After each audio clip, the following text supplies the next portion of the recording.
Good morning, everyone, and welcome to our first budget session for the 2023 budget. We'll begin today with the mayor's brief comments. So, Mr. Mayor. Mr. President, ladies and gentlemen, thank you so much for having me. So I just wanted to open this up, start us off with a brief introduction to the FY23 budget, just some highlights and a quick overview.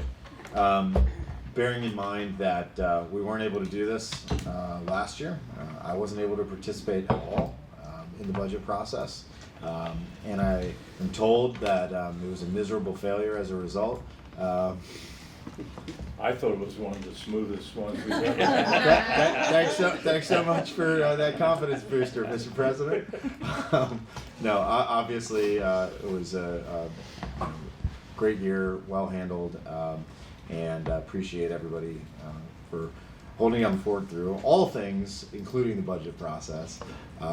And this year, returning to that budget process is a reminder of a couple things. One, that our personnel expenditures continue to rise. It's getting expensive to run a business and expensive to run this business.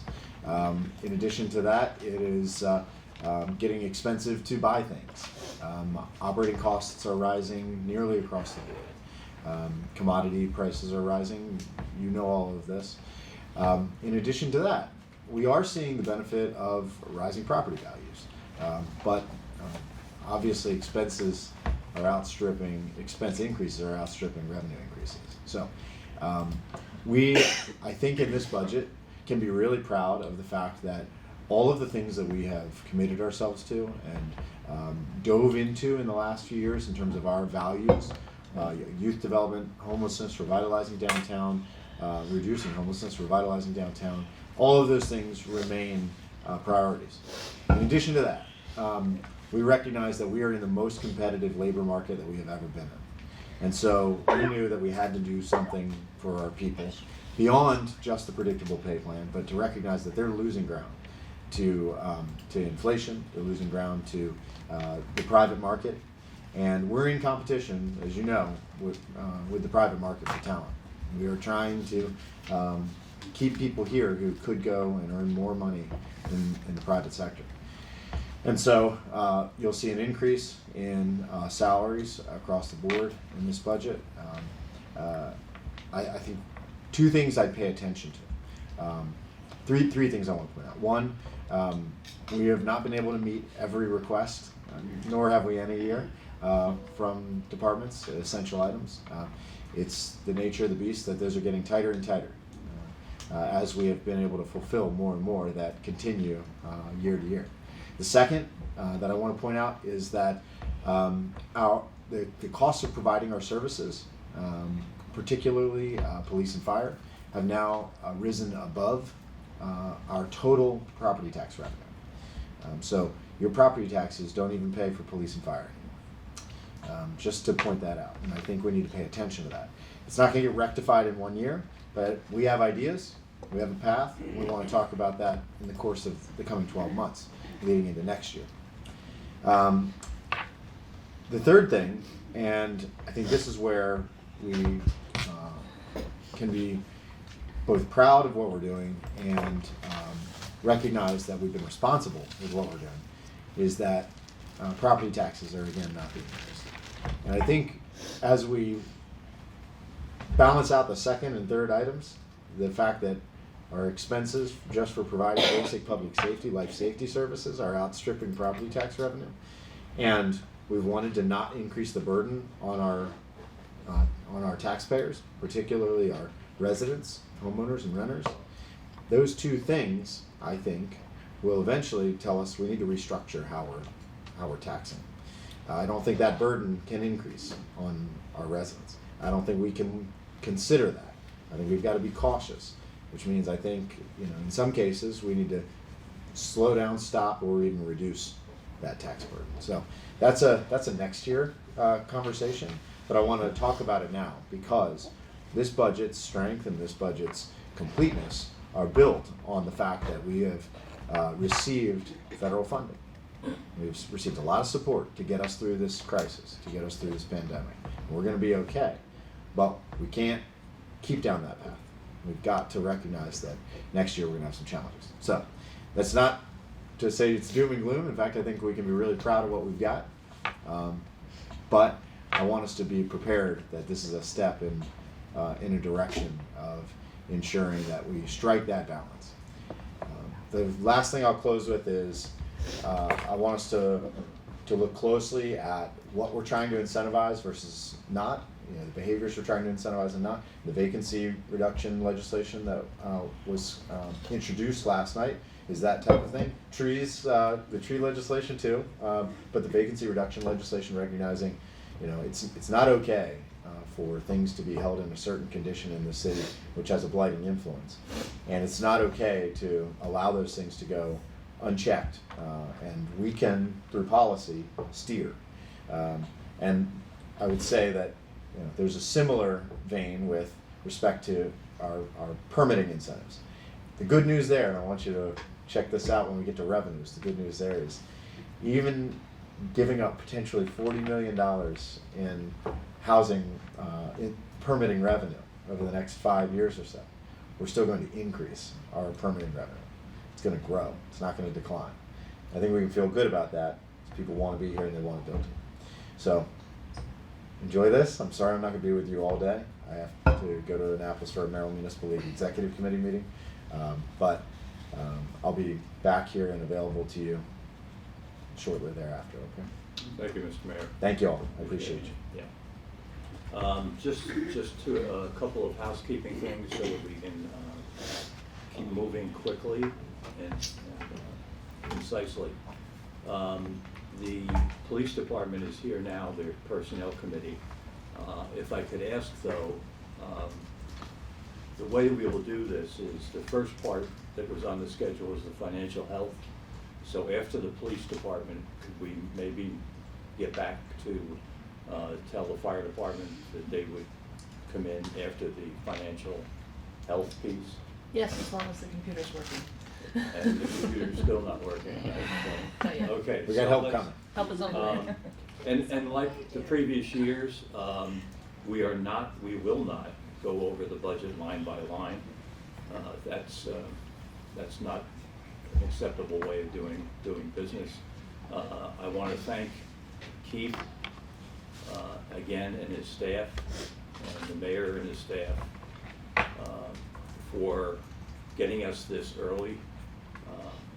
Although Easter was not my usual Easter, and I'm sure it's the same for everybody else in the room. However, we've had the opportunity to go over it, and we will be discussing each and every question that the council has regarding any of the items on the agenda as we've done in the past.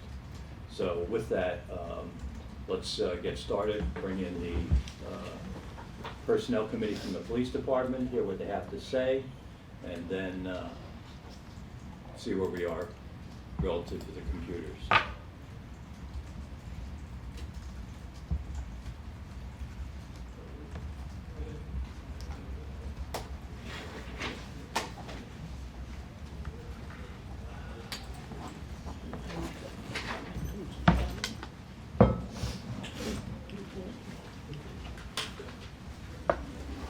Morning. Good morning. Good morning. What do you guys want? Right, there's three months. You got those two. stand? You got that one? Oh, wow, get a good one? Yeah. There's some there. We have the buzzer underneath, so we have The spring control loaded. right here. Just for the folks at home, could you introduce yourselves? And My name's Nick Melogini. I'm David Underwood. good to have you, gentlemen. You have the floor. All right. I want to thank you guys for your time today. We do appreciate everything you guys did for us the past year. Definitely helped out with morale and retention. I think our biggest thing that we're really just trying to push this year is to continue the take-home car program. It seems like it has been working. Cars are definitely lasting longer. They're maintained way better when there's a take-home car program. And it's a big push for this younger generation to bring people in the door. You kind of talk to agencies around the shore, and the agencies who don't have take-home car programs are all kind of having the same burden where so many people are leaving. Officers are leaving, and their biggest reason is, I want that take-home car. Ocean Cities, I was there last week, and they have the same kind of complaint as us right now, where people are just running out the door because that take-home car is a driving force with so many of these younger kids, which was not really a driving force at all. When me and Troy got in this game, we didn't really care about that, but for some reason the past 5 years, it's been such a big carrot that people are running to, and we're all losing so many people from it. Spoke to the captain the other day, and I think we're really like 8 to 10 cars away to really getting everybody into something, which I think would just help out with morale and retention and recruitment so much. We're down already 10 people, so anything we can do to get our numbers up and keep our numbers where they are is well worth trying to keep it up. Great, thank you. Just a quick comment from that. We've gotten some positive feedback, certainly from neighbors. When the car is it makes a difference. Yeah. You know, and it seems like a little thing, but to the neighbors, it's a big thing. It shows and makes them feel a lot more comfortable. So It's a weird stat that you're never gonna. The hardest thing about crime reduction stats sometimes is there's no quantitative data to really know if it's working. You know, the whole point of the take-home car program also is, hey, if Troy's on his day off, if you have to run to Walmart, take that car to Walmart, and the whole purpose is maybe that's going to deter crime. But there's no way to, right. Look at that data. The whole, someone who's driving to Walmart with the intent, hey, I'm going to go steal whatever today, and they see the car in the parking lot, oh, maybe I shouldn't do that because I know there's an officer in here. So it deters the crime in the city too. But is there a way to look at that stat anywhere? No. But do we know it's working? Yes, because our crime stat is definitely down. So the more cars we kind of can have floating around the city, the benefit it is for everybody. And like you said, the neighbors feel a lot safer. We get these cars in the parking lots because thefts are everywhere. It definitely helps out all around everything. Appreciate it. Anything else on your list? Or? The only other thing is talking to the other agencies. We're very below everyone on the shift differential. I know Worcester County gets 5%, so if you look at 5%, it's like $2 an hour. If we just can bump ours by 25 cents an hour, it'd just be a step forward. I think right now we get 50 and 55 when agencies around are getting over $1. I think SU's at like 2 something. Worcester County's at 5% of whatever salary is. So we're definitely falling way behind everybody.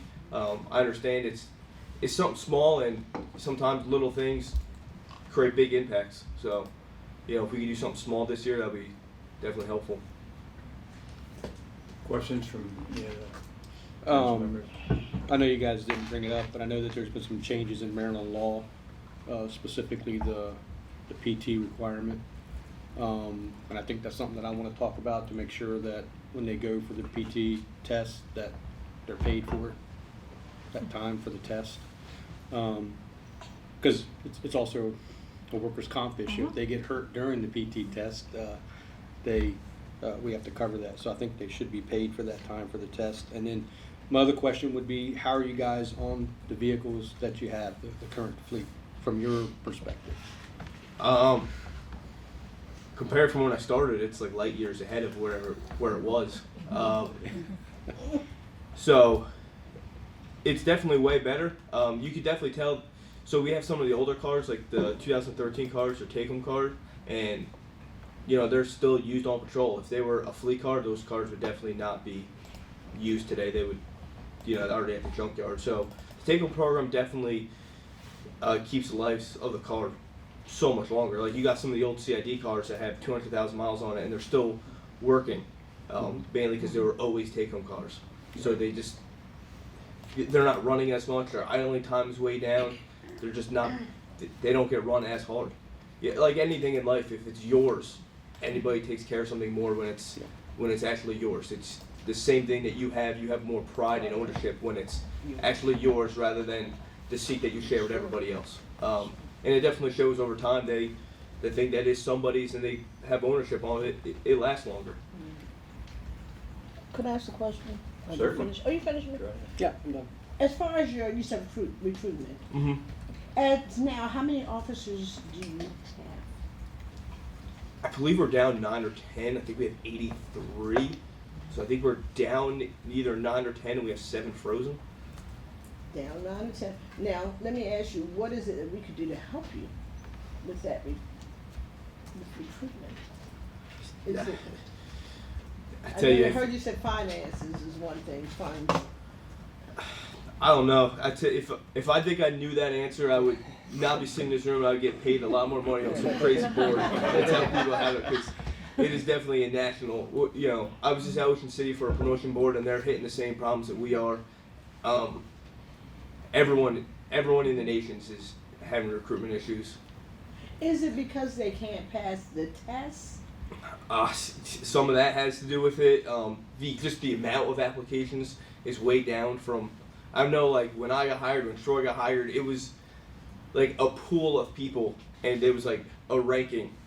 Like, hey, city's hiring 5. We have 15 people who got past this background test. Let's sit down at the round table and figure out what 5 of this 15 we're going to hire.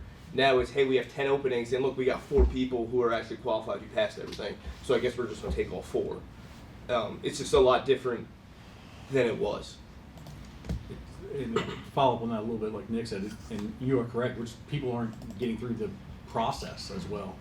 I know the backgrounds we're seeing, it's just, I personally had a background recently that I did, and I couldn't believe it got to that fate part. Just looking at it, the people who are applying, it just, unfortunately, this gentleman was an officer somewhere else already, and he didn't come close to even meeting our minimum standards. And it was just, it would have been a liability on the police department to hire this gentleman. And that's all around. That's the backgrounds we're getting and the people that are applying. You know, I think one time they had like 6 or 8 that were supposed to come in for testing, and 2 showed up. I mean, they're having issues. The recruitment people are having issues just getting them in the door to even take the test at times. So I know that the city's offered the funding, give extra money to the laterals, and I don't believe we've had that many at all, even with that large amount of money sitting on the table. Yeah, I had one too, and it was the same thing. It's just, the standards are very high. yeah, you know, we want us to continue saying that we're the best out there, Yeah. and we don't want to lower our standards just to add one person to the, you know, one bad apple kills the hard work that the rest of the 90 of them did. So, is it worth just putting one not so great person to destroy the reputation of the police department? You know, in my opinion, no. I'd rather be down another person and have someone trying to destroy something that we all work so hard to build up. So are the 9 or 10 that are down, is that hurting you in any kind of way? Yeah, it definitely hurts. It's harder for guys to take off leave. It's restricting things for people to do, like specialized units that are being able to be offered, like the traffic unit. You know, we used to have a traffic unit. We can't have a traffic unit anymore just because we don't have, you know, you got to build patrol first. Then once patrol is at a sustainable level, then you kind of can branch off and put these other units. Like you can't staff a traffic unit just because we don't have enough of, we're barely just getting patrol staffed. And like I said, it's tough to take leave on the road. I mean, those guys. I mean, we're here coming to the end of the fiscal year, and there's a lot of guys with use or lose time just because of staffing, and then if there's training or sicknesses or, you know, injuries, they just can't take off. I mean, the supervisors can't approve to leave because they'll be below minimum staffing. And now it's going to come to a crunch here at the end of the year with this use or lose time for these officers who now they're trying to take off as much as they can, but now you're causing the issue now because people are on leave. You can only let so many people off at a time. So you have to use your time. You can't carry your time. You can only carry a certain cap. amount. There's a cap. Okay. And then if it's past that, you lose it. That's an issue, not Yeah. just in the police department, that's an issue That's a lot of Yeah. places. Yeah. in a lot of areas. But it You just know, happened in and, Milwaukee. we've discussed it in the past, and we understand it's a huge financial burden. You know, people have asked us to bring it to you guys about buying time back, but like I said, the financials behind that is probably, I can't even begin to understand all of it. Yeah. It's tough. It's definitely tough. We are evaluating that with our new HR director and looking at different ways that we can tackle that issue, so. Cause it should be, Yeah. it shouldn't be something that's really hard, because I feel like this, if you're taking your time protecting our city and our people, and you don't get to use your time because Right. it's unavailable to you because you're so busy working, I think that the city should be able to do something to compensate you for that. I really do. We've because- made exceptions in the past Yeah. where we've allowed people to carry a larger Yeah. amount. Where it's a liability, but we look through it. We understand we don't take people's Yeah, time but that they've earned. it's like a bonus to me, because you're showing them that you appreciate them, what they're doing, because I'm gonna be honest, I wouldn't wanna be working numerous hours away from my family and the entertainment of my life, and then I'm not given what is due to me. That, Yeah. I don't think that's right for anybody. Other questions? No, I think that's another thing we should talk about during this session on what we can do financially and maybe a combination of carryover and some buyback. Yeah. I don't think we have to do all one way or the other, but I think we should at least discuss that. Okay. Gentlemen, thank you very much. Appreciate Thank you for your it. time. Thank you guys. Please, thank you for what you do, and make sure the guys and gals know that it's appreciated. Thank you guys. Thank you very much. Thank you. Take care. Alright, our savior is here. We Save hope. us. It's a We Please. hope. TV.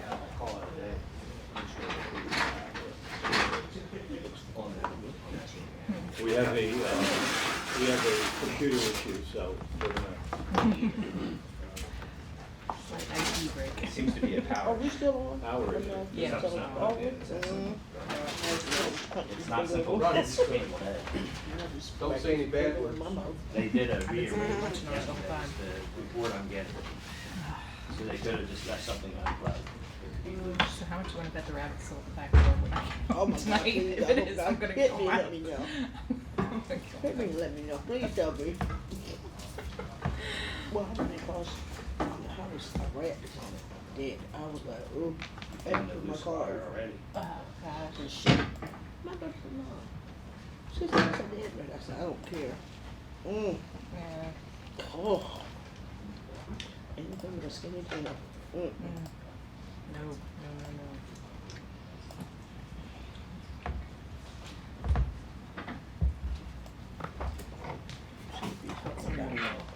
That's a cool thing, and I'll tell you about it.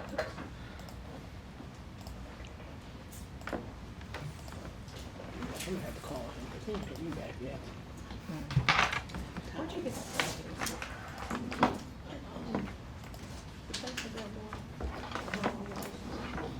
In Belmont? Oh, That was Just Okay. when you plug, 20 really? Yeah, I'm just. like the Do you main, have an main Android power too? to the drain. Probably, yeah, this doesn't Yeah, look I- like the I- normal one that comes with these computers. So This is the best I could find for something. Do you know what like that. happened And then half yesterday? of the business cards, my driver's license doesn't. No, or anything.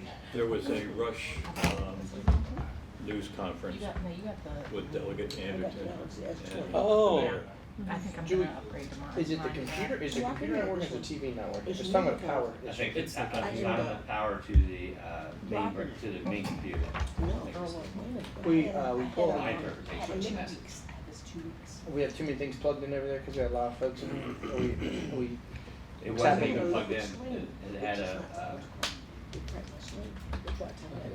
an undersized 90-watt power adapter to your system. I said, that's all right. So I had to get somebody swapped out the adapter. $200 for another. Looks like Well, it had the right wattage plugged in, but it wasn't reading it apparently, so. that message could have been there from before too, because that was, I left that up there.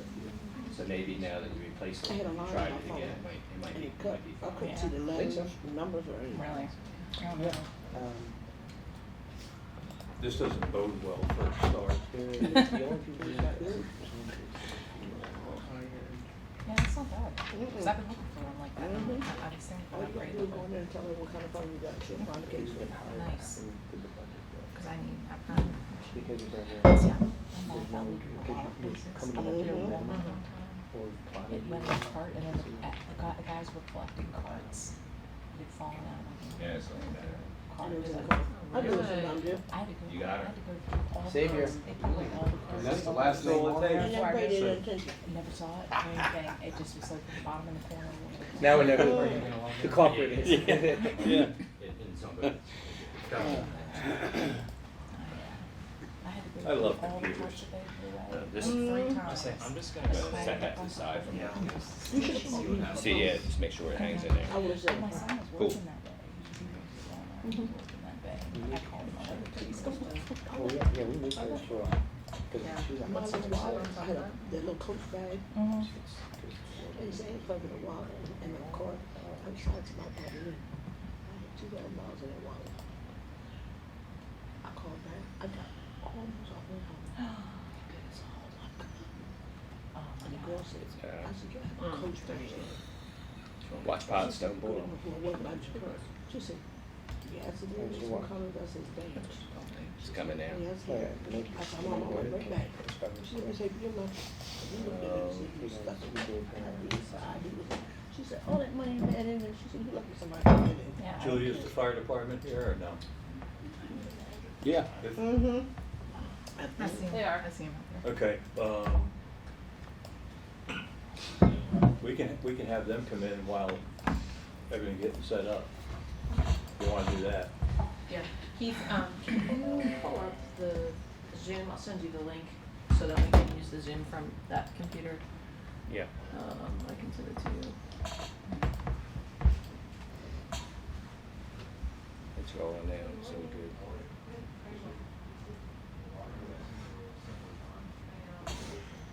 Even Alaska can pick us up.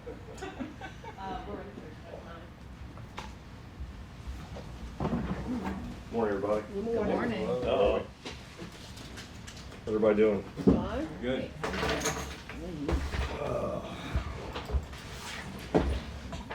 For those of you guys that haven't met me, my name is Ryan Jones, President of Salisbury Career Firefighters Local 4246. This is Brandon Records, my Vice President. Welcome, gentlemen. How are y'all? Good. Good. So far, you got us early, so. So, we've come to you guys this morning with one really big pressing budget issue. We've obviously talked with Mr. Mayor and Julie about a lot of this. Our biggest area of concern is that we have a large portion of our staff, 10 years and greater, that have fallen very far behind in their steps and in their pay. Inherently, the department in and of itself, comparable to other departments, is already pretty behind as far as pay is concerned. But we have found that there's a large gap in where our senior members are winding up in comparison to our junior members. You know, a couple years ago, the Pay Predictability plan got put into place. Once that was implemented, I believe there had been a verbal agreement to fix some of the compression issues in regards to bringing everybody up to where they should be based upon that Pay Predictability plan. That never happened. So now we're looking down the street at, say, a 19-year captain getting paid at what would be a step 4. So this is a gentleman that dedicated 19 years of his life to protecting the city of Salisbury and is having to try to make ends meet. You know, it's and it's kind of across the board, from every rank and file to the tune of about $734,000, including fringe benefits. And that is to bring everybody to a number where they would be, you know, on par with where the Pay Predictability plan is. This is just something that has progressed over time, and it's now looking like a big number, but, you know, in retrospect, to a large city budget, it's not that big of a number. Not to individuals that dedicated years and years of service to the city and its citizens, and now they're, you know, looking at how are they going to retire? How are they going to be able to retire after a full career and not have to go work another job? You know, we just had a member retire on medical medical, and he, you know, he luckily retired at a higher percentage rate than the rest of us will, but he's also retiring at a higher percentage rate of a lower dollar figure than where he should have been, to the tune of about $15,000. So it's a lot. There's discrepancies throughout that entire pay scale that are pretty shocking. I can tell you, Brandon just recently promoted to sergeant. Prior to his promotion, he was making about $1,000 more than a day one blue shirt cadet who's never been through an academy for the police department. And that's at 14 After years. 14 years of service. Yeah. So 14 years of dedicated service to the city, has done all the right things to progress in his career, went through driving training, additional training, and was testing actively to become a sergeant, and he was making $1,000 more than a day one guy off the street with a zero training whatsoever. I understand that there's a big back and forth about pay between police and fire, but the difference is very, very drastic. It's very, very drastic. We as a union obviously discussed many things with our members on what the people wanted to have brought before you all. We all agreed that we couldn't proceed forward with any further discussion about pay, benefits, those things, until we were at a baseline with where everybody should be. So fixing that pay scale issue has been the biggest item on our agenda, to making sure that we have guys that are coming to us on a regular basis, 19, 20 years on the job, looking for other jobs, 5 years before they're ready to retire. And they're willing to walk away. They're ready to walk away. I can think of 5 people right now that we asked in the beginning of the year when we took over to please stay, allow us to have these discussions, please don't go anywhere yet, and they agreed. And we are very concerned that we may be looking at a budget cycle where this is not going to get taken care of, and we're going to lose 5 senior people that you can't replace. You cannot replace 20 years of knowledge. You cannot replace 20 years of experience with a brand new person. And it's very disheartening to hear of a 20-year person ready to walk away from his career 5 years prior to his retirement because he just can't make ends meet anymore. And that's the harsh reality. The pay predictability plan, that's a great step, and it's great for the people who are coming in, what we step back to 4 or 5 years to now, because they're going to reach their full potential. As that graph goes up, they'll reach those numbers. But for 5 years, gradually scaling up to myself and even above, it gets worse and worse. Those people will never, it's like dangling a carrot in front of the horse. You're never going to reach that full potential of those numbers. So like Ryan said, myself was one instance, but someone else that we, ran the numbers to,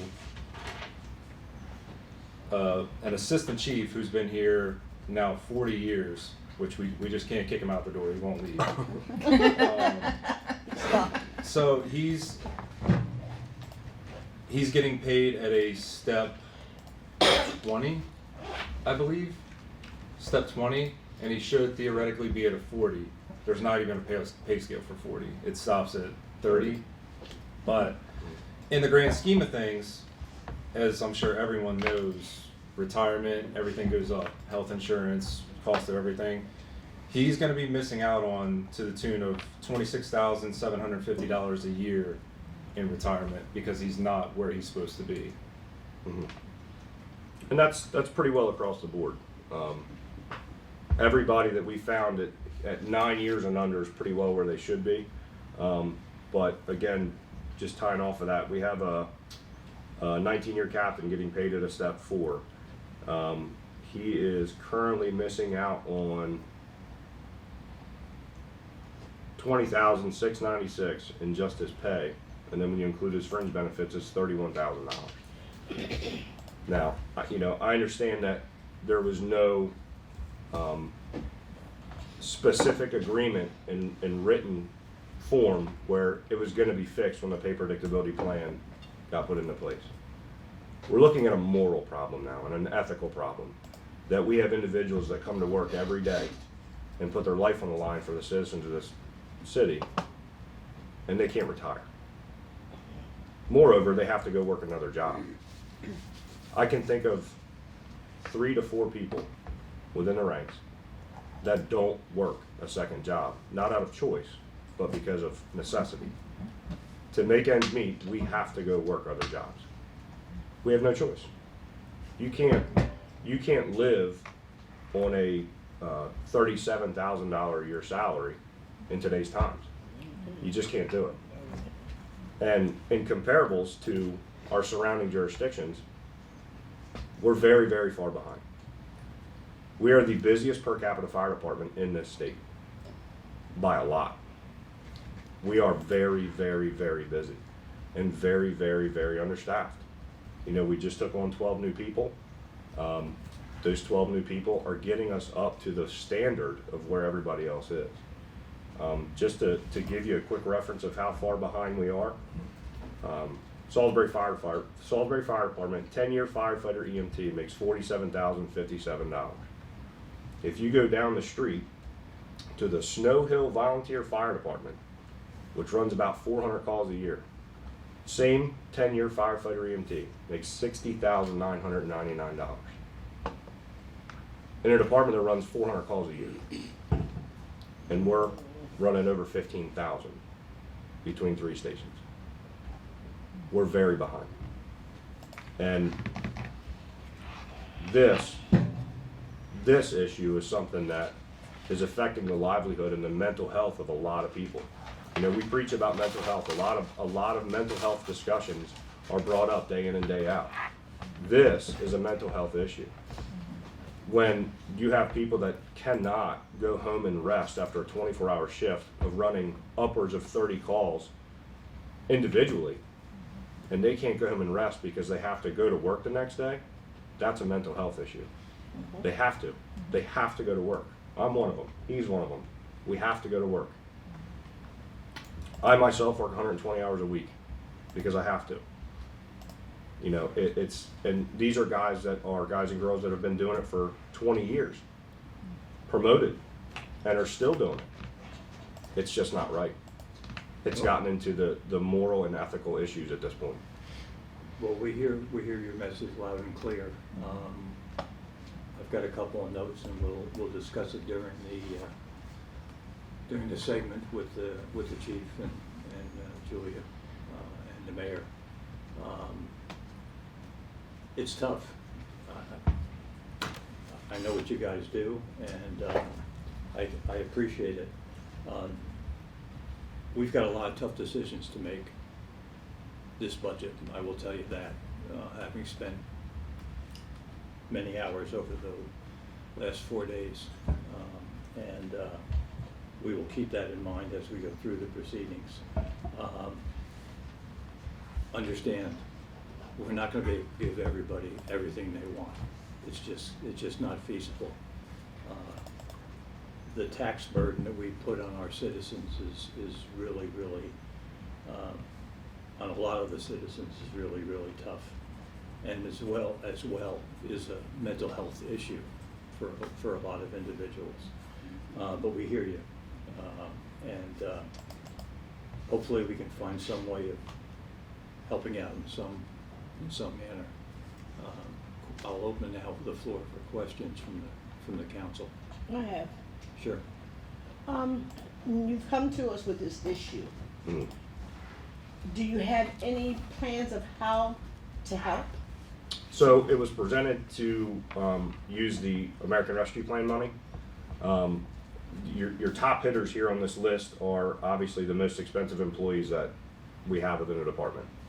The American Rescue Plan money was brought in, and a line item in that money was to pay premium pay to frontline workers. Our proposal was to use that money over such a time that the top hitters, that dollar figure, the $734,000, would start to slowly decrease as they left, because I can tell you there's 3 or 4 that are knocking on the door leaving right now, and they're the most expensive guys. That dollar figure is going to go down. Using that American Rescue Plan money until such time that it's not allocated, which I believe it's gotta be gone by 26, allocated by 24. You now have a cheaper dollar figure that you have to pay for until such time that the city can assume the dollar figure with now the Here's Home project, which we know you guys are saying is gonna bring in more revenue, and take over that dollar figure at a lower rate until we're somewhere even of where we need to be. You know, I understand that city budgets are tight. I understand that city budgets, you know, require being spread out amongst a lot of departments. But I also have a lot of documentation that shows that city budgets within this city are not that low. I mean, you guys have done very well over the course of the last 10 years and have been, you know, very successful. You know, there is monies there, and I understand that monies have to be spread amongst everybody. I'm just curious as to when monies are gonna get put back into the people that have dedicated their lives, literally, to the city. That's my concern. Let me ask you a question, just a thought. If you had to make a choice between the new firemen that we hired and this plan that you're developing, what would you choose? Both. You can't. Well, I mean, it's easy to say. Just for both, reference, but I'm sure you may or may not have heard the numbers before, but they did studies back in 2001, 5, in 2000, whatever it was, call it. We were supposed to have, by the experts' numbers, 25 people on staff, and we are just now in 2022 at 23. So we've been behind for decades. Yeah, and I don't dispute that. By the same token, over the last, if I read the numbers right, over the last 3 years, the budget for the fire service has gone up. What's the number? 3 point something? I don't have it in my head. It's 3 point something $million. The budget has gone up. Now, is that inclusive of capital expenditures? Is that inclusive of buying a new fire truck? That's total, that's total. Right. Do you remember the number? I don't, but It's huge, it's a lot. big number. Well, It's in the millions of dollars. I can tell you that millions of dollars have not been put into the payroll of the people that are doing it. I understand that, but the fire department is made of the people, the equipment. I think that the equipment that we have, how would you rank it? It's not We gonna. got some of the best equipment. Sure. Now it nickels and dimes us after a certain amount of years, and that's a whole nother case. But Yeah, but, coming off the line, we have some of the best equipment around. right, and you should. Yeah, And sure. that's what we've tried to do as well, so. Any other questions?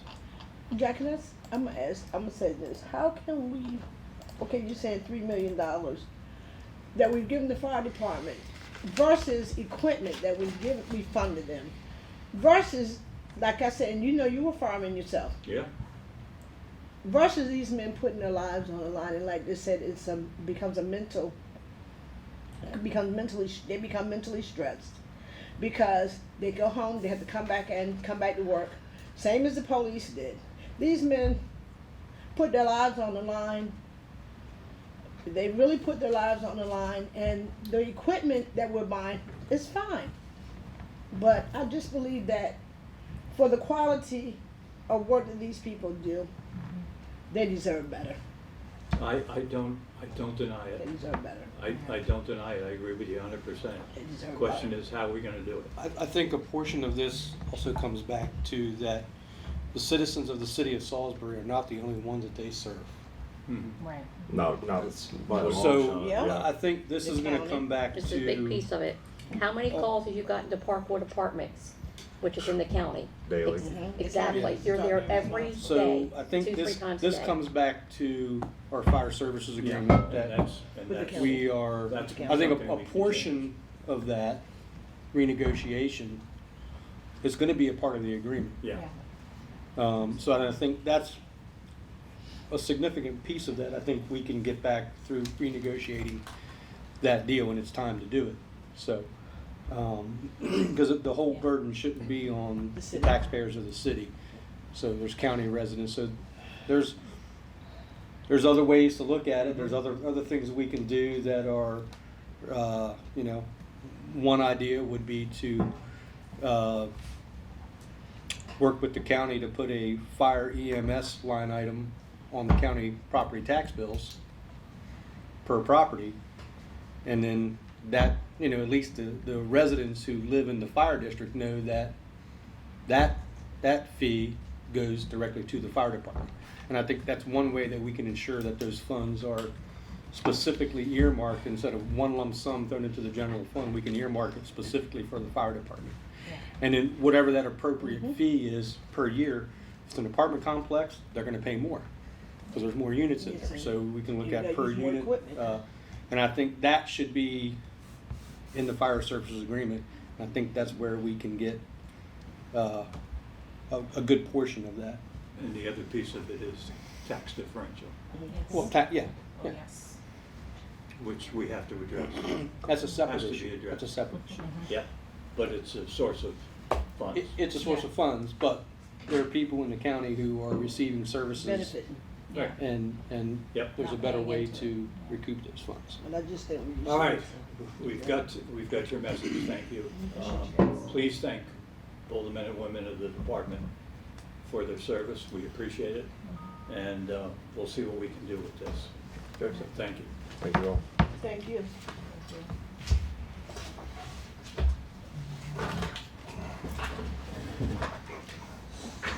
So when did you go back up to the county?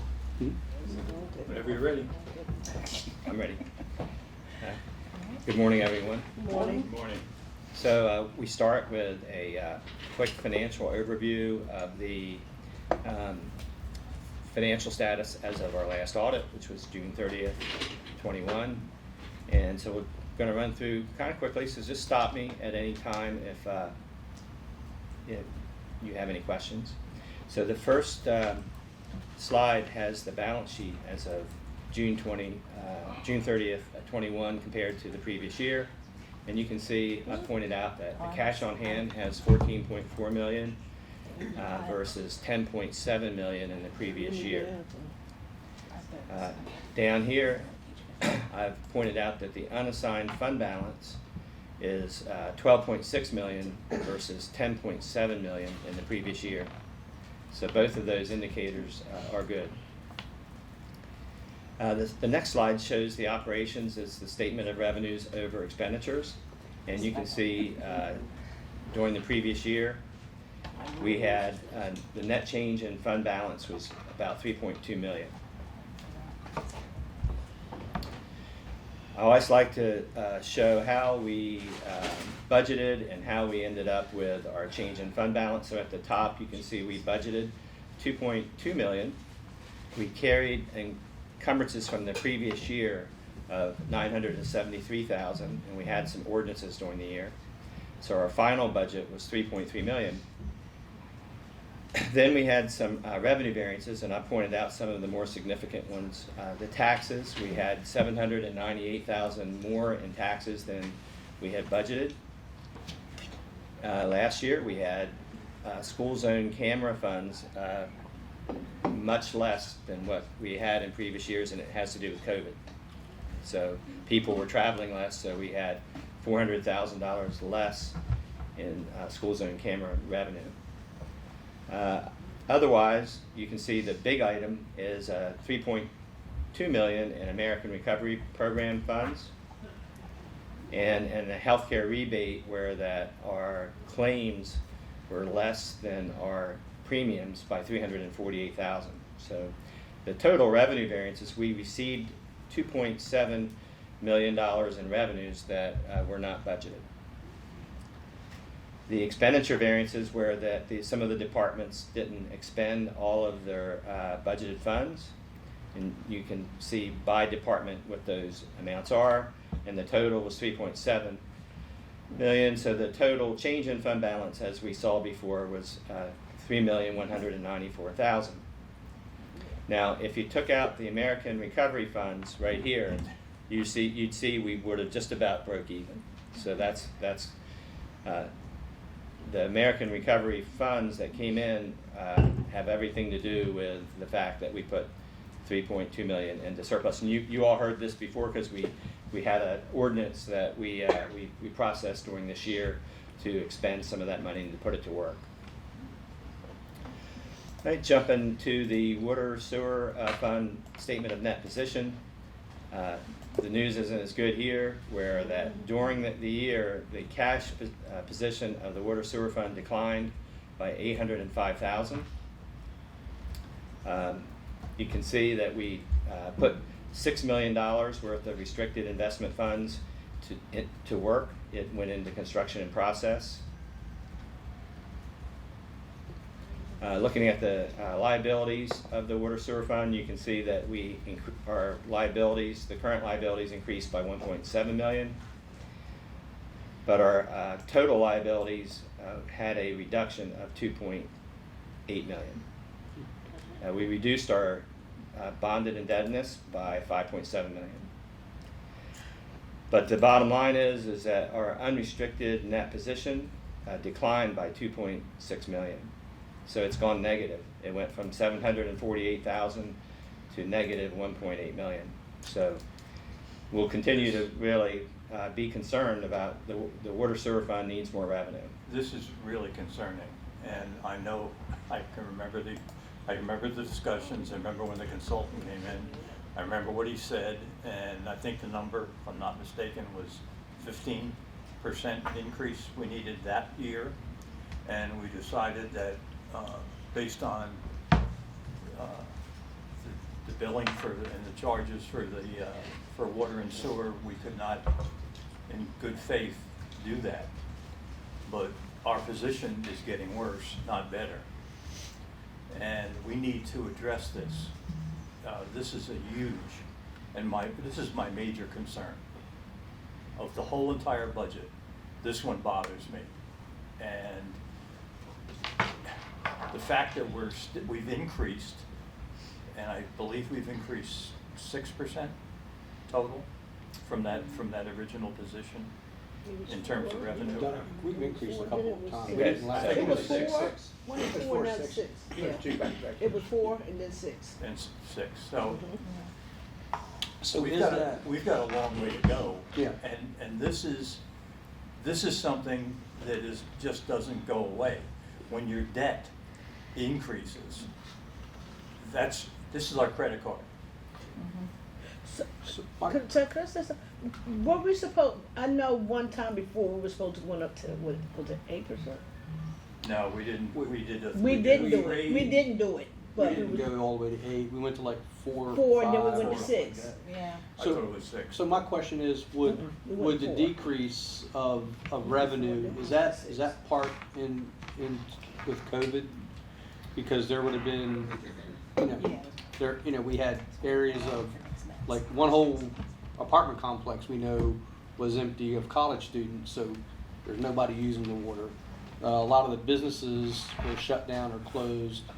So is that what a piece of that is, where they're not, because you pay by what you use. So with lower water bills, but we still got to run the plant. So your expenditures don't change. Not to the Even same if- effect, right? So Where's can't pay people less what are we money. gonna do? We're gonna raise What it. it says, sales like that, 450. We're Yeah. gonna raise it or not? That number, we would never have enough usage based on these numbers right now and the rates that we're doing to make this go away. So we've got another rate increase Yes. that has to come. But how much of a rate Well, increase do we need? That's the discussion point. Well, here's a couple of just things. It'll probably pop up when we talk about water and sewer and CIP. We have a raw water main that we weren't tracking up until after we submitted CIP. We did a diagnosis of it and found out that it's failing faster than we thought it was going to be. It's $1 million raw. That wasn't in our original CIP. We've been tracking a filter building replacement at the Paleo water plant. We've had a placeholder for the last 3 years of $3.1 million. We got some initial engineering specs. It could be up to $20 million, depending on what we choose to do. But definitely 3, probably double that. So we've been tracking numbers a lot less than where they are. And the infrastructure costs of the materials alone are 30 to 50% higher. So, and this is, you don't want to mess with your drinking water. Yeah, no. So it is a real tough, it's gonna be a tough conversation here as we look through some of these things. But, so. This, in my opinion, is the biggest decision we're gonna have to make. And the impact on our people can be huge. I just wanna make sure everybody understands I do. that the budget that we have now, and you've heard what the two gentlemen came in, actually, all the gentlemen came in and talked about. It's not, you can't go to the well if the well It's dry. isn't being paid for. It's really dry. Yeah. This is critical. I saw this and I said, oh. Yeah. And remember, we got help from the feds. Mm-hmm. So maybe we need to go back. You know the position we'd be in if we didn't get the Fed money? Yes. Mm-hmm. Does that sort of sum up? Yep, yep, Do you agree? yes, yes, it's significant. So, the elephant in the room is this. What are we gonna do? Yeah. When we get to the water and sewer, we're I gonna have think a we big know, discussion. I think we know what we're gonna do. We know we have to do. No, we're gonna, I just wanna set the tone, because this one, I didn't sleep Saturday night. Okay. Okay, so the next slide is showing us the statement of revenues and expenses and change in that position for the water sewer fund. And you can see last year, we did have a decline of 415,000, and that had everything to do with COVID, where the usage was down. So the combination of the revenue being down by that much and our expenses being up by 1.4 million resulted in a $2 million net loss from operations. It's terrible to say that a 450 because of COVID is a spit in the ocean compared to the rest of it. Okay, looking at the statement of net position, this is the statement that's full accrual that shows our fixed assets and our debt, and we can see that just for the governmental portion of our assets, we had $4.3 million increase in cash. That's largely due to that we were holding the American Recovery funds. As far as liabilities are concerned, our current liabilities were down by $437,000, but our total liabilities were up by $4.7 million. Jumping to the statement of net position for, I think this is just the business, or it's total. Let me see.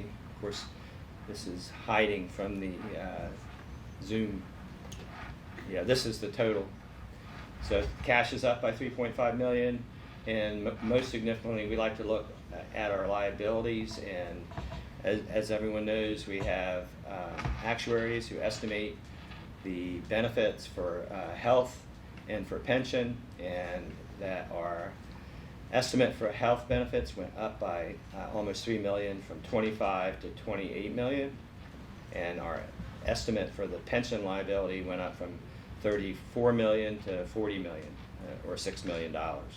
So these are some big numbers. That's almost $68 million in future benefits that the city has recorded as a liability.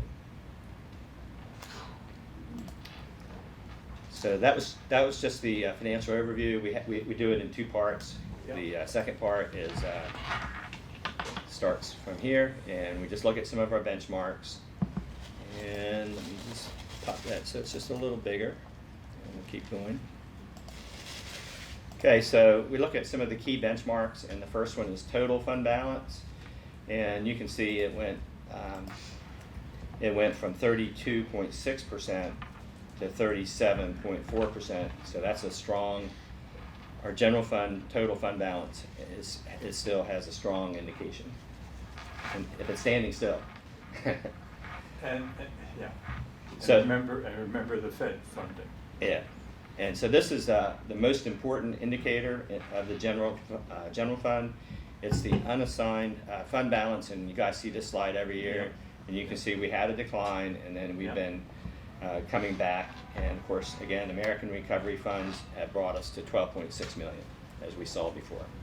And that's the first time, well, second time, that we've approached the line, and we have what MML considers to be a good fund balance. If everybody remembers correctly, you have to have 3 months minimum, and we're Above the line, yeah. We're above the line, so Yeah. that's good. That part is good. Yep. And debt to market value, we take our total debt and compare it to the market value of the property, and we have 3.84, which is considered adequate. Debt per capita, we take again our total debt and compare that to the population, and debt per capita is 2,797, and that needs improvement based on the indicator. The next is annual debt service. It's declined this year from 4.3 million to 4.1 million. Compared to our budget, it has a 7.4%, and that's less than 10%, which is considered adequate. Okay, this is where we saw before. Our water sewer unrestricted balance has fallen from FY20. It was, or this is 18. We always look back, so it was, we can see we had almost 2 million, and now we have a negative 1.8 million. So it's gone negative, the ratio, and so it needs improvement. The parking authority, similarly, it has gone negative, and it needs improvement. So our benchmark summary shows that everything stayed the same places that were strong last year and adequate, and needs improvement are the same this year. But they're worse. Nothing changed, but they're worse. That's fair. Yeah. Okay, it still needs improvement, but the position actually in dollars is worse than percentage.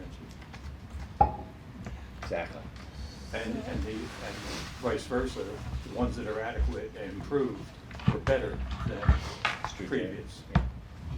So we have work to do. So the next segment is just highlighting some of the items in the budget that that might be buried deep inside, just to kind of call attention to some of the things that changed this year. Mm-hmm. The first thing is the rates and fees that changed.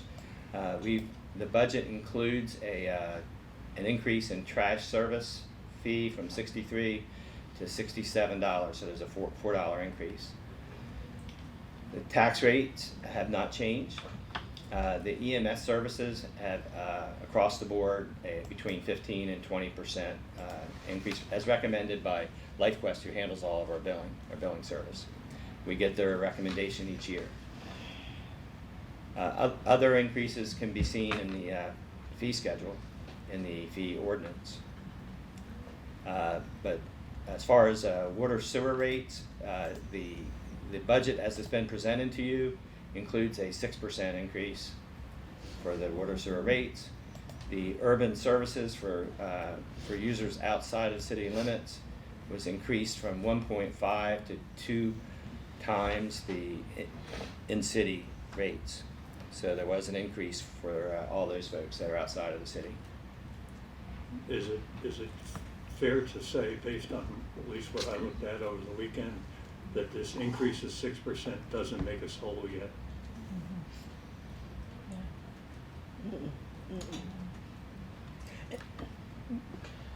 So Am I correct with that? yeah, I think we could drill down on that a little bit further, I maybe. would like to do Yeah, that. we can do that. Yeah. Parking fund rates were increased by $5 for most lots, and the parking garage was increased by $10. No change to the stormwater rates. So I've included the tax assessments. You can see that the Total assessments went from 2.3 billion to 2.46, and the tax levy went from 27.7 million to 28 million. So there was only a net increase of about 300,000 in the tax levy. The next slide just reports some of the changes in the general fund revenues, and I put at the top increases. And as we discussed, we have this year we expect to receive about 4.8 million in the American Recovery Funds. So that was an increase of 3.7 million. Real property has an increase of 306,000. LifeQuest, the EMS services, have an estimated increase of 179,000. The trash fees, because of the $4 increase, results in a $165,000 increase. The state is proposing to increase the police grant by 165,000, and the state is also increasing our highway user. And I think that number may have increased since when we reported it. So at the council level, we might get to realize another increase. So those were the big items. The top decreases, we have less in debt. We've again attempted to not issue a bond for the last 4 or 5 years. We've tried to do a bond issue every other year to save money. So we've got 3.5 million less in debt receipts. Our school camera zone funds continue to go down, and the OBC had a small decrease to 110,000, and our MDOT reimbursement went down by 106,000. But those were some of the top decreases. If you could make a note, I would like a couple of pieces of data. One is the total percent increase of payroll of everything Okay. over a previous year. Gotcha. And I would also like to know, based on the average billing for water and sewer, what the increase in bill would be at 6%. Gotcha. Okay, does that sound Okay. good? Yep. Okay, so then we'll know what the average person's gonna be paying increases for the 6%, and we'll also know what the total payroll. Residential. Residential, yeah, Yeah. yep, Gotcha. thank you. I've included a slide, as we do every year, with some of the highlights in personnel, and as the mayor indicated, a 6% step increase was included for all personnel except for the police officers, who got 1 step since they had a mid-year increase. We looked at the non-manager level employees below step 5 and looked at a market adjustment for those employees. We had some market rate adjustments and career ladders like we have every year, and some merit increases. Our health insurance, based on Care First estimate, was increased by 8%. And I've listed some of the new positions. You can review those, and some of the positions that were eliminated and some of the positions that were frozen. So you can look those over. We've also listed some of the reclassifications by position, and from what grade they were at previously and what they're being proposed to go to. And those will be included in the payroll. Right, that'll be, that the net effect of all of those changes will be inclusive in that total payroll. Okay. Just to call to your attention, the transfers that are coming out of the general fund and going into other funds, we're transferring out 337,500 as revenue to fund some of our general capital projects. We're transferring 125,000 out of the general fund into the special revenue fund for the National Folk Festival.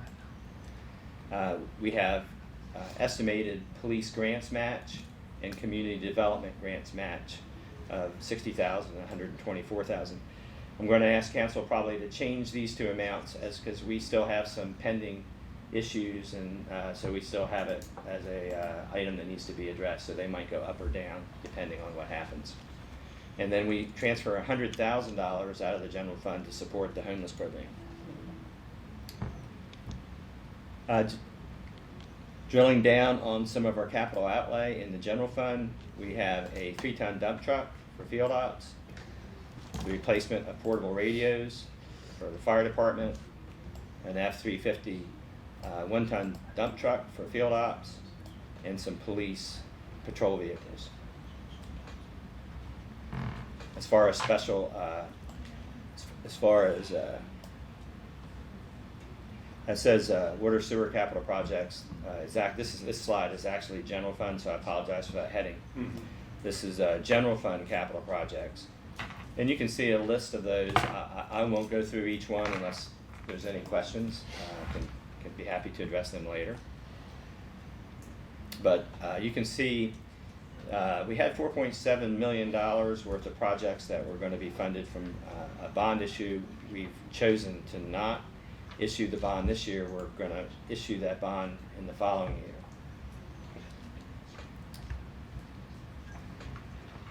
Debt service went down in FY23 budget by $197,000.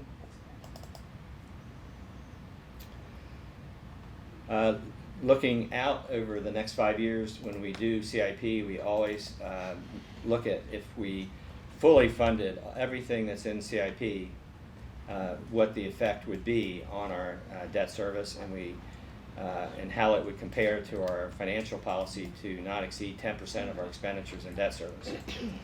And we can see that if everything was funded, we actually would exceed the debt service per our debt service policy, but we rarely ever fund everything that's in CIP. So it's important to note that. It's also important to note that in 2028, in the very next year after the fiscal year 27 is shown, that we have $800,000 in reduction of debt service. Yeah, coming off. Coming off. Yeah. So that will take care of that $411,000 excess, if that's how it landed. Yeah, just thought I'd show look into the future. This is a slide that just looks back and says, compared to FY12,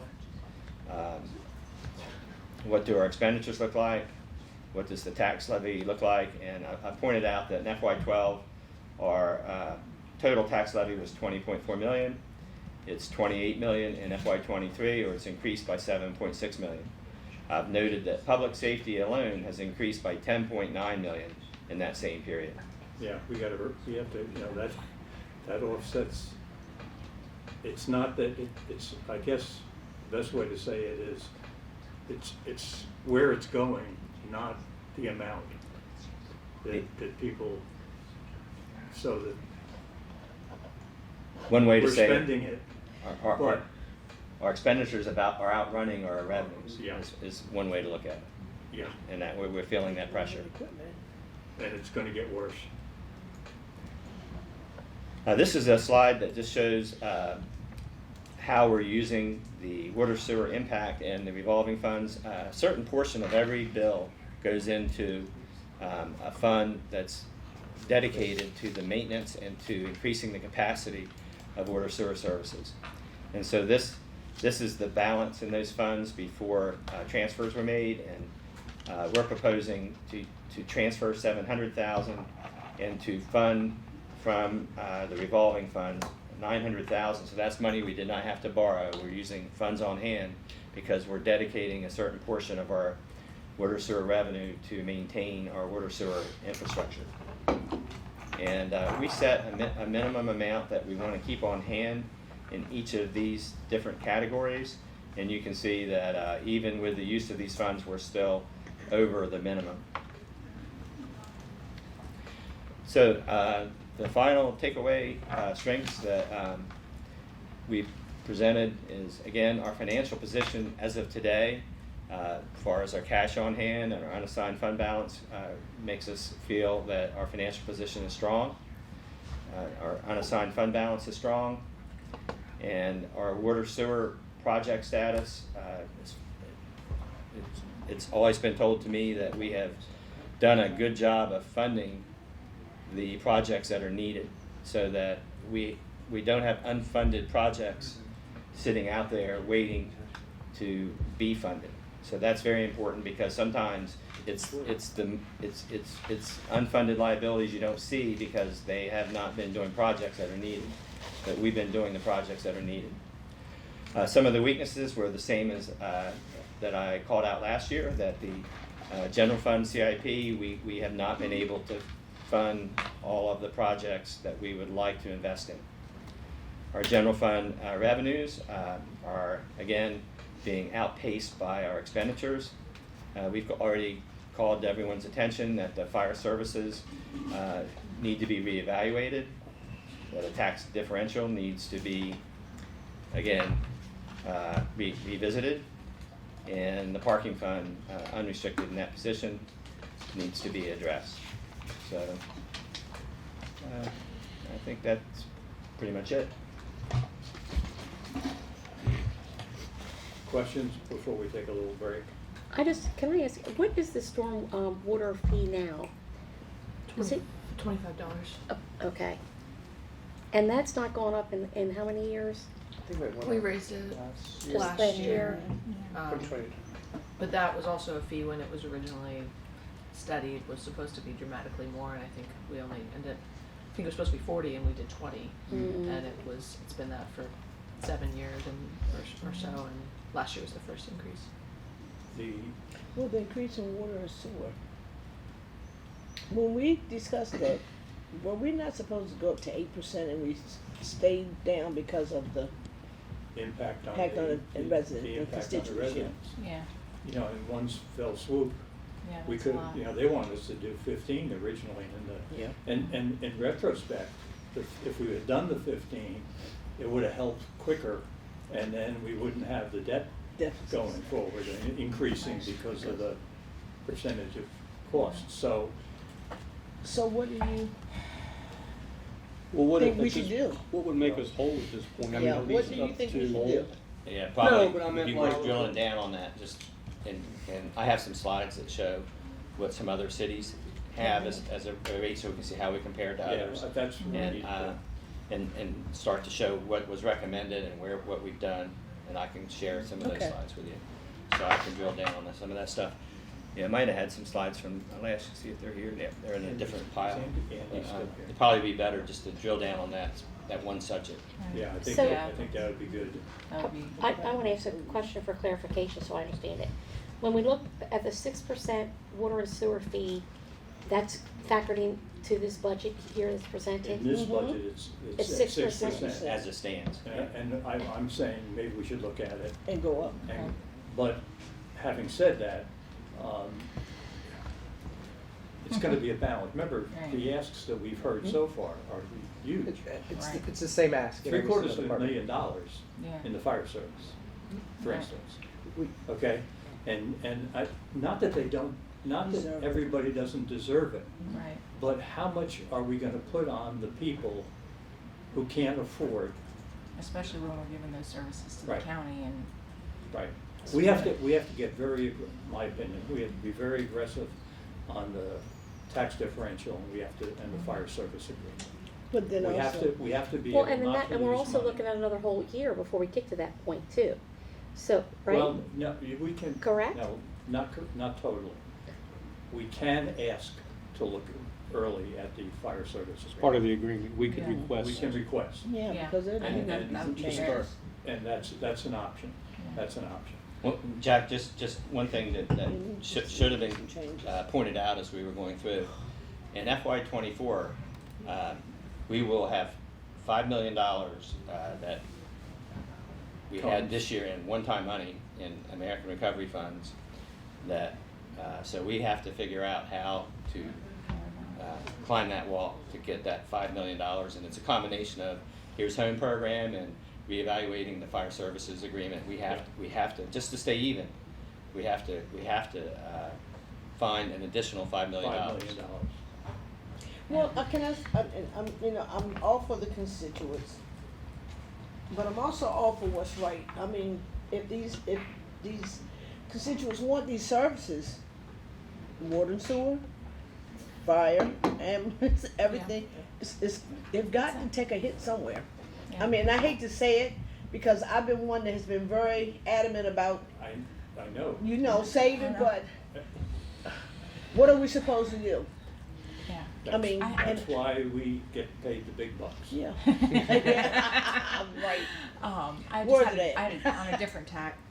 So the medical costs are rising 6 to 8% a year. Is that being shouldered by the staff, or is that being shouldered by the city? Is that being passed on basically? The employees pay 10% of the total premium for Okay. their stuff. Okay. And for the family, it's around 73%, somewhere around Okay. there. So they pay a very small portion of their own health. Right. Their own health. So if you take Right. 10% of 8%, you can see it's a small hit. Yeah. Yeah, I didn't know if it was just. Yeah. And it's not Okay. it's not a lot of dollars compared to Right. the increases. The percentages sound worse than the net. Right. Well, that's what I say. Like the percentages says 6 to 8, but Yeah, you think, well, I'm getting a salary 6% increase but I'm getting an 8% increase in my health, and it sounds. It sounds bad. Uh, Yeah. I sounds just bad. wanted to clarify that was the case. Okay. The other thing, before we take a break, Andy had brought up a couple of points that He did? scare me a little. Are you scaring Jack again? The things that we don't know, that we found out. Mm-hmm.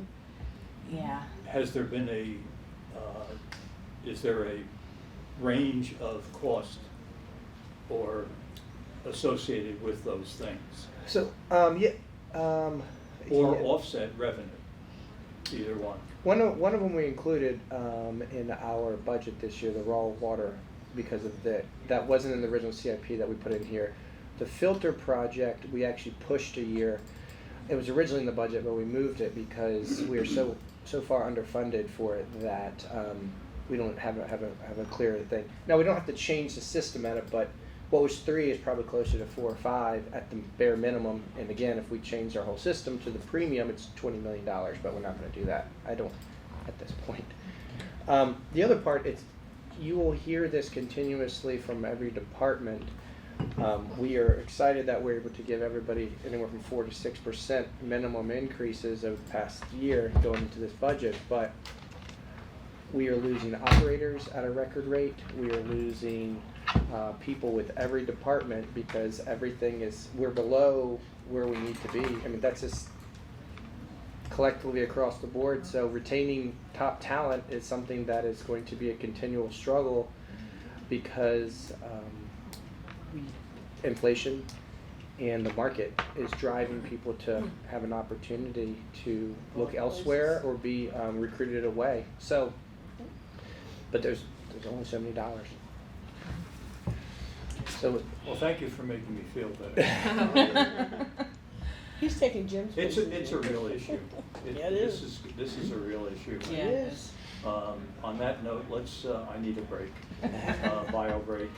So let's take 10 minutes, okay? It's 10 o'clock now, so let's get back in here at 10:10, okay? Sounds good. Thank you. Keith, do you want to unmute the audio? Yeah, I did. and screen share if you need to. CIP, budget analysis.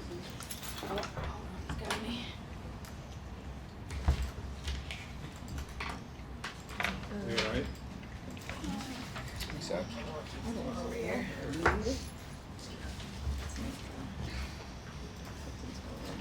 Mark, we good? I'm gonna take the ID so you get to go first. No, I'm muted down here, but that's okay. I don't see it. That usually doesn't. It's been that way. Budget Yeah, adjustment. it just keeps waiting for bringing. No. But if you're right, it doesn't do that. I don't know.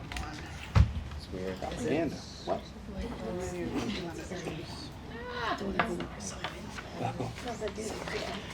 In between, I have to get this done. It's the day for it.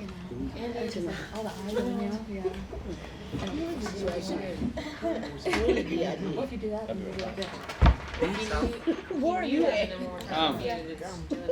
Okay.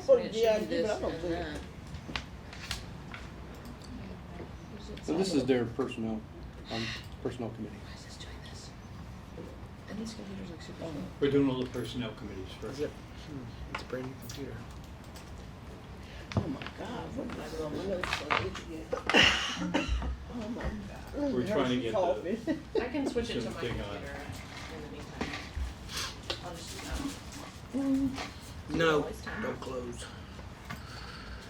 What did you do, break it? No, that's your case break. He did it. crash for nothing. I've got audio on mine, so we're fine. Or All Zoom. right. The Zoom. Okay. Good morning. Welcome. Please introduce yourselves for the people at home and for us as well. I'm Rachel Logan. I am representing Infrastructure and Development, and I'm a project engineer. Thank you, Rachel. I'm Ryan Hardesty, and we are representing HCDD, Code Enforcement. Great. Shanita Lewis Watson, Code Enforcement and HCDD. Welcome. The floor is yours. Okay. Good morning, Council. My name is Rachel Logan, and I am representing the Department of Infrastructure and Development. First and foremost, I would like to take this opportunity to thank you for allowing us to address you today. I personally speak for all of DID when I say we are extremely appreciative of budget acknowledgement of market rate adjustments based on pay predictability. I truly believe this is an extremely helpful in the fluctuating economy, and I'm grateful for the fluidity the Council and our administration has shown in order to provide for we as employees. DID comes with one main request, and that is for additional budget for positions that are either currently needed or will be needed in the near foreseeable future. These positions include an additional engineer, inspector, and a deputy director. With the ever-expanding infrastructure and growth of the city, we believe that these positions would be a great asset to budget for. That is all I have, and I am open for questions or comments. You had three positions, engineer, deputy director, what was the third? Inspector. Inspector. And just so everyone's aware, the deputy director is in the budget currently. Certainly, whether we're able to, we weren't able to squeeze the other two in this, whether we're able to finagle some things with you all is a different story for this year, but I think certainly with Here is Home, those positions will be needed in the near future. What's the third? What was the third again? Engineer, deputy director. Inspector. For construction inspector. So you can take that, the deputy is in the budget. Let them.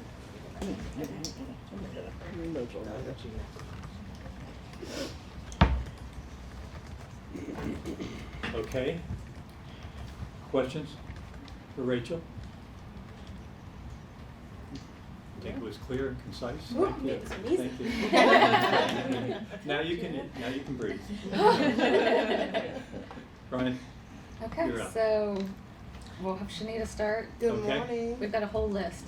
Oh, We have a bullet point, if you would like to take one and pass Yeah, them that around. would be, that would be very helpful. really Thank helpful. Now, who got to deal with that? You've done this before, I think. Take this good looking out. Not our first rodeo. And we would also like to thank the council for the added things that we did receive in this previous year's budget. The second personal day was greatly appreciated and used probably almost immediately. We did get an increase in our training funding, and I thank you again for that. And we're gonna bring that right back to the table because it's, why that face? What's going on? Mr. Jack. Oh, that was a smile? No, I said we are. No, That's this glance can explain to you the looks. face. Okay. That's my happy face. Oh, If I go like We this. don't want to see your unhappy face. Oh, okay. She tries again. All right, so more money for training. Currently, our department went from 2,100 to 5,000 per year for training. And Ryan and I shot through that. All by ourselves. Just last month. Just last month. California, We went to appreciated training it. We in had a- California, so we appreciate it. It was an amazing experience. And if possible, I feel like everyone should do some type of training.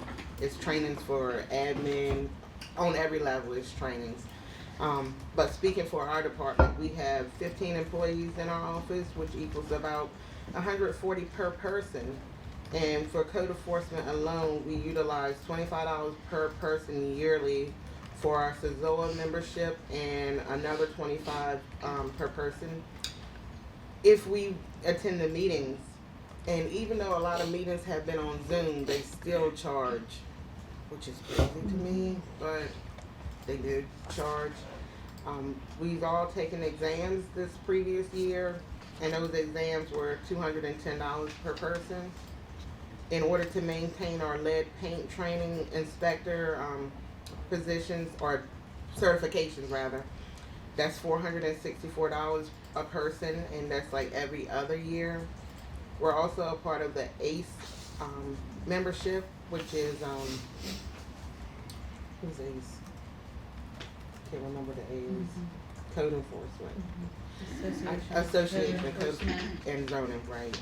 And that conference can be anywhere from the last time they went, it was $1,800 per person, and that's including lodging and travel, as well as per diem. One year they did take a flaggers training, and that was $25 per person. We have a lot of trainings coming up that we would like to participate in, and like I said, we blew through the budget, and we're just asking more funding for training. Can you do me a favor? Can you get us A what your breakdown? required certification Mhm. costs are per person? I'd like to see that. And do you all have a schedule of who needs to get their lead paint training? Because, like you said, it's every other year, so. We're pretty much all on the same schedule, Yeah, because we when all we did it we did it at Warwick, and the lady comes from over the bridge when it's enough people in the classroom. And locally, you have some landlords like Lynn Bratton and I can't remember if it's Bob or John Cannon, but one of them is always in the class as well. If we don't take it, then they are gonna have to go across the bridge. Gotcha. Because we bring enough people for them to utilize the Warwick space. Gotcha. So we're all on the same schedule. Is that all due up this year, or is it I think we're not due until 2023. next year? Which is Next year. So how many, well, I guess they asked you for the amount of trainings you have to have. So we have what they call CEUs to maintain our certification as property maintenance and residential inspectors, as well as zoning inspectors. We have to have a certain amount to renew those every 2 years, and that plays a major part in our training, because in order for us to get the CEUs, we have to be actively trained. Any other questions about the training? No. Okay. Okay, next on the agenda, we're gonna circle back to the personal days. Right now we get 2. We do greatly appreciate getting the extra one. The state right now gets 6 personal days per year. The Board of Ed gets 4, and the town of Fruitland gets 3. So they are a little bit, ahead of us. We do feel like a lot of our personal days we use as mental health days. And I know, just coming from the code enforcement standpoint, as well as homeless services, we do see a lot of things that are very mentally taxing. And there are those mornings when you wake up and you're like, I just really can't do this today. So I feel like we do use those personal days for that. So more would be greatly appreciated, but we are very happy with the 2 that we have. We also have increase in the 457 match. Before last month, I think we met with you guys, and you said that the new HR director was going to address this, so we'll just put a pin in that one. We'll let her do her job. Okay, increase of annual time after 20 years of service. Right now, there's a cap. After 20 years, you don't get any more than 2 days per month, and we would just ask for an increase at 25 or 30 years. Could I ask a question? Mm-hmm. Has there been anybody that's been here for 25 years or more? We do have, I think, have three people in our office that have been over 20 years. Trish, Dan, and Steve. Stinky. Yeah. Yeah, so that's a major thing for Steve. Is that And I shared this earlier, but Meg Caton, our new HR director, we have been looking at comparing our leave time, all of it, to other jurisdictions. So we're making some changes to the handbook that will be coming shortly. Those changes will be included in that to ensure that we're staying competitive. nice? Thank you. Mm-hmm. And I know the next one I have, you're gonna be like, oh my God, do these people want to work? Yes, we work a lot. However, we're asking that birthdays be given off as a merit building morale type of thing. Tyson and Purdue does it. I'm not for sure of any municipalities that do it. What Purdue? Purdue don't do that no more? No. Oh. Well, Fruitland used to do it and they don't do it either, so maybe they're, So everybody's maybe they're doing away with it. But Tyson still does. Tyson still gives off their birthdays to their employees. I think the day is after my birthday. Yes. Yeah, Or because- the day of and the day That's a after. smart You man. know? That's a The smart day man. off, yes. Taking the next because you can't get it. Yeah. Or even if not the whole day, like a half a day. Yeah. Like something to say, you know what? We celebrate you. We We thank you for appreciate you. your service. Thank you for being born. And All that you know. good stuff. Oh, we understand, believe me. I'll turn this on just for acceptable. Okay. All right, next we have free cleanings at the dentist. So right now, our annual well checks for the doctor, they're covered at no cost to the employee. And that's for children as well. So, but we do have a copay for when we get our 2 cleanings at the dentist. So we would just ask that those 2 preventative dental appointments be covered at no cost. And we are meeting with Blue Care First on Friday, and we have discussed with the whole entire consortium about dental health. Everyone is realizing that dental health is related to your overall health, and we need to have a stronger plan in that area. So I think that's something So we'll is be able to the accomplish. Board of Ed going with us? I think so. What are they going with, excuse me? We're not sure. Better dental. Oh, Don't you want better dental? well, I think the Board of Ed should just forget it. yeah, I just wasn't sure if that was Yeah, accurate. you heard it back there. Okay. No, I asked the question if they were, Oh. it's, when you negotiate, it's always better to have a bigger base. Yeah, it is. And then we have the recognition day with excused sick days. So currently, you get 1 recognition day if you don't use any sick days per year. And so if you take off for your wellness visit or your 2 checkups per year, then you knock yourself out of being able to get the recognition day because you're not really sick, you're just using time to go to these appointments. So we're asking that people still be in the runnings if they have doctor's notes. So you have to put excused days with doctor's notes. Mm-hmm. To still be able to get the The recognition recognition day. day.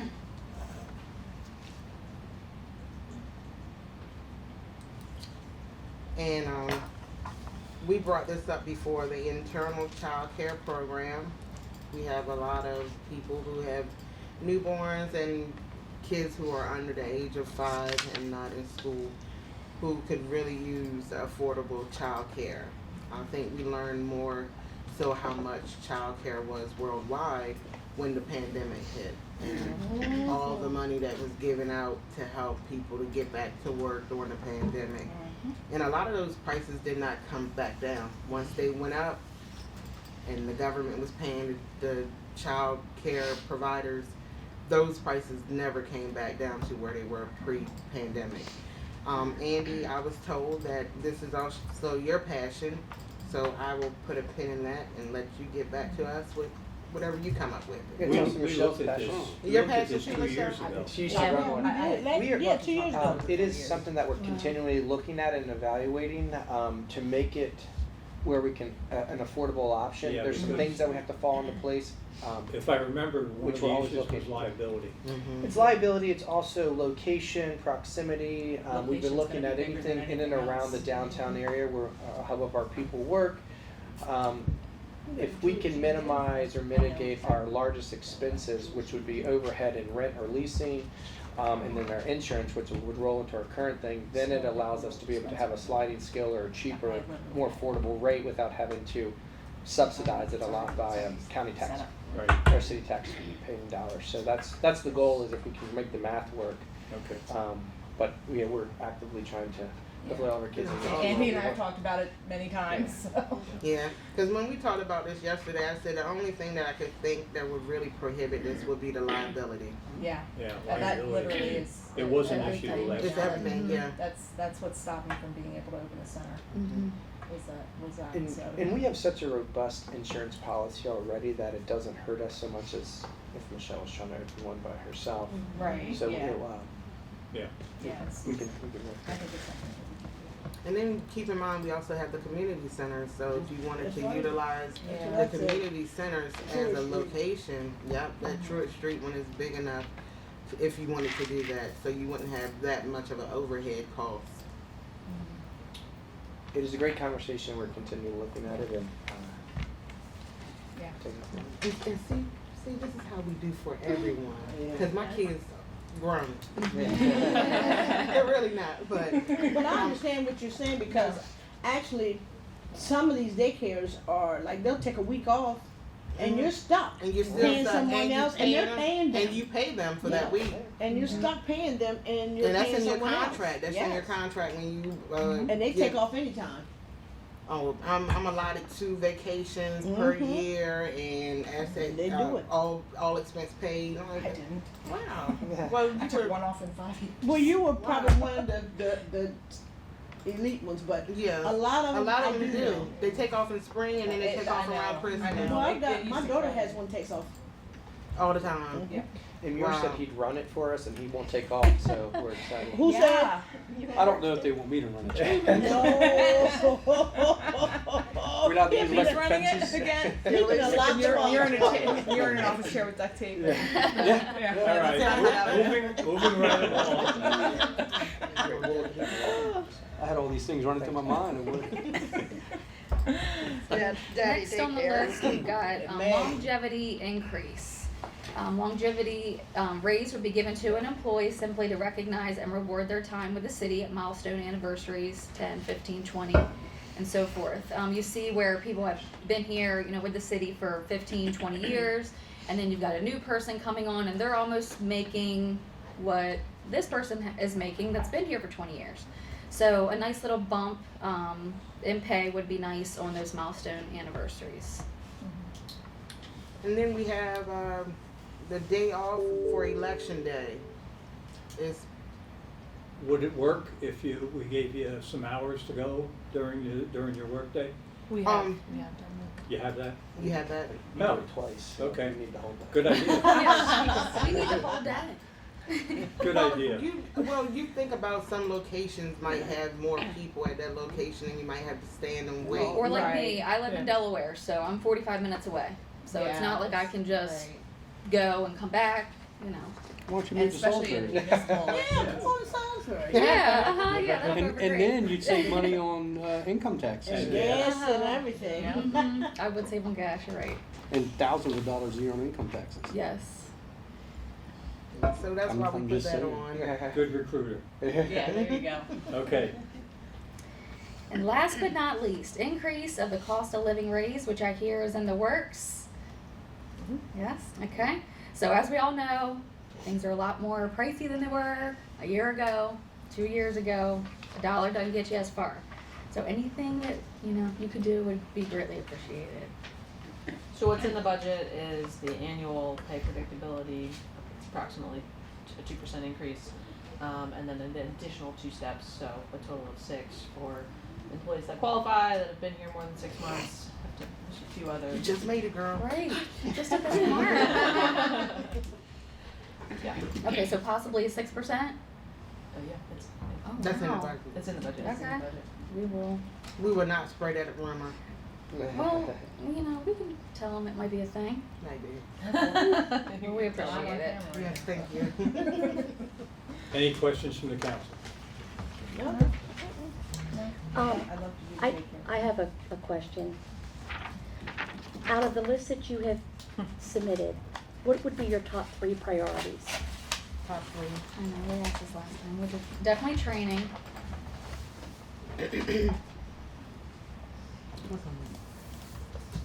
So training,